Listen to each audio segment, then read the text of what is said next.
realmente es culpa del Estado, que es el que se la pasa promoviendo que somos una potencia médica. No propagandas de este tipo, adorando a los líderes de la Revolución Cubana. Porque las condiciones de vida en Cuba son totalmente míseras y no es como suele afirmarse por culpa del mal llamado bloqueo, sino porque el socialismo genera pobreza, hambre, crisis económica, tiendas vacías, familias divididas.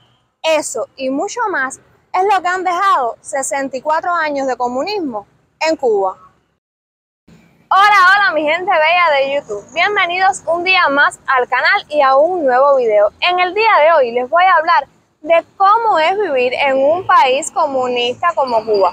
Y sí, así tal y como lo escucharon, muchos de ustedes se preguntan si Cuba es el paraíso socialista, si en las propagandas que promueve el Estado cubano, Cuba está tan bien y no falta de nada. ¿Por qué tantos cubanos salen masivamente del país año tras año?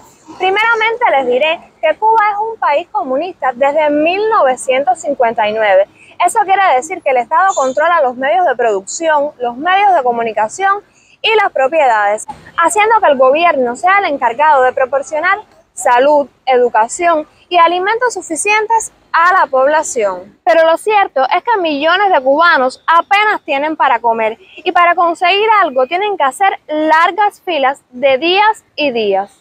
En el 59, Cuba era tan rica y próspera como Singapur, pero desde entonces ambas han mostrado una evolución diametralmente opuesta al adoptar sistemas económicos diferentes, capitalismo y comunismo.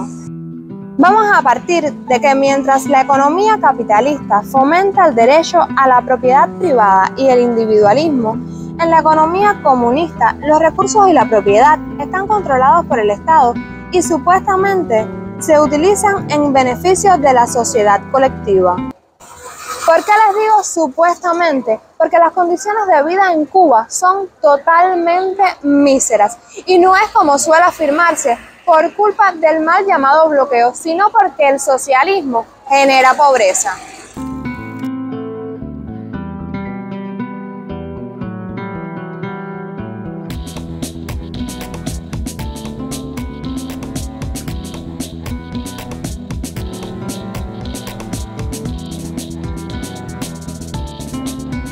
Vamos a partir de la educación. Estudiar en Cuba no te garantiza ni tener un buen trabajo, ni tener un buen futuro. Te pasas la vida entre libros para colgar un título en la pared a modo de autocomplacencia, para hacer una de esas piezas insustituibles que dice, fue difícil, pero lo logré. O simplemente para ver la cara de emoción de tus padres al graduarte. Pero cuando chocas con la cruda realidad, donde un profesional está en lo más bajo de la pirámide y el vendedor de granizados de la esquina de tu casa cobra 4 veces en una semana lo que tú cobras en un mes, te preguntas, ¿puede este título universitario comprar la libra de arroz que necesito para comer a 180 pesos?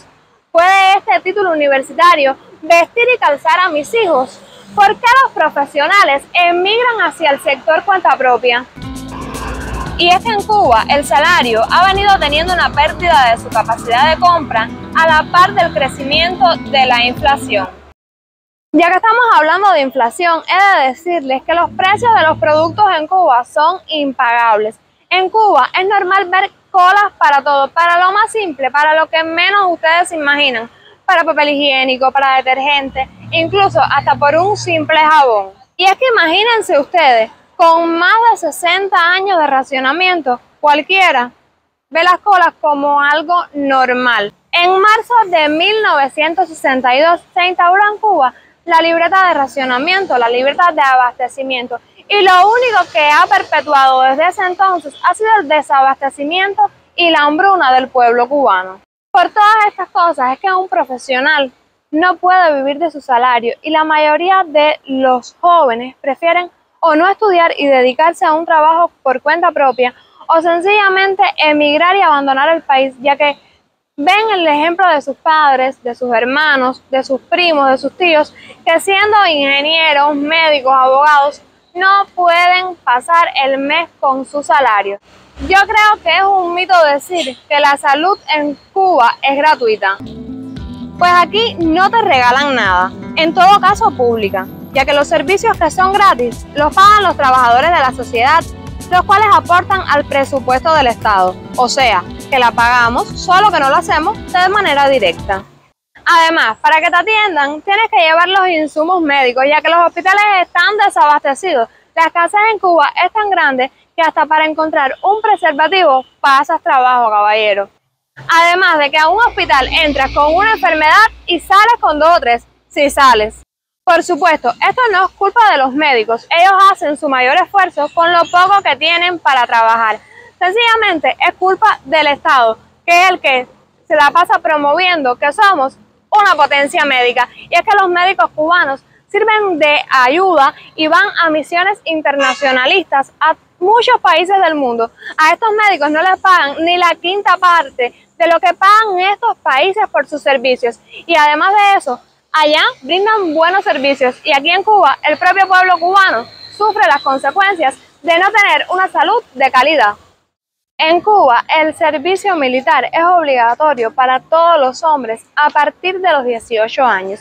Si te niegas a ir, puedes ir preso tanto tú como tus padres, ya que esto puede tomarse como traición a la patria. Y es que claro está, aquí las cosas son súper sencillas.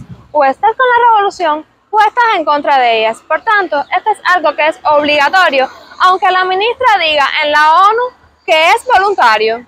En Cuba no te vas a encontrar ninguna propaganda comercial, ni en la radio, ni en la televisión, ni mucho menos en las calles, sino propagandas de este tipo, adorando a los líderes de la revolución cubana.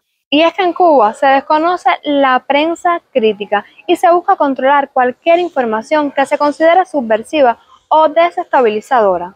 Por tanto, no te vas a encontrar ninguna propaganda que hable sobre la situación que vive el pueblo cubano, sino propagandas comunistas como patria o muerte, entendiendo por patria a las personas que coinciden con la revolución y están de acuerdo con el gobierno, o aunque no estén de acuerdo, que fingen estarlo, y entendiendo por muerte al exilio, a los presos políticos y a las personas que no están de acuerdo con la situación de Cuba. En Cuba, la libertad de expresión es algo muy controlado y censurado por el gobierno. Si muestras tu desacuerdo o inconformidad sobre la situación que se está viviendo, puedes ser multado en el mejor de los casos o hasta incluso ir a dar a la cárcel. En Cuba hay un solo proveedor de telecomunicaciones, ETEXA, el cual es controlado obviamente por el gobierno cubano. Hasta hace unos años, acceder a Internet era prácticamente imposible para los cubanos, y a día de hoy tampoco es tan sencillo, ya que el Internet en Cuba es muy caro en comparación al salario, además de ser escaso y censurado. Aproximadamente cada 15 días hacen ofertas de recargas desde el exterior que envían familiares y amigos exiliados, que por supuesto de esto se beneficia el gobierno con la cantidad de dólares que recaudan. A pesar de eso, cuando ellos quieren tumban el internet y cada vez que se producen manifestaciones cierran el acceso y la conexión a redes, ya que supuestamente son usadas para el ciberterrorismo. Los disidentes históricos son perseguidos y encarcelados. A pesar de esto, los periodistas independientes y los jóvenes blogueros tratamos de informar y burlar esa censura gubernamental. Luego de escuchar todas estas cosas, yo te pregunto, ¿dónde están los logros del comunismo?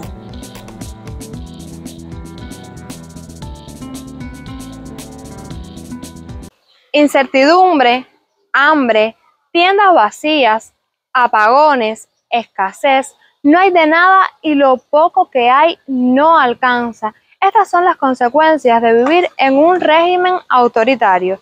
Estas son las consecuencias de 64 años de comunismo en Cuba.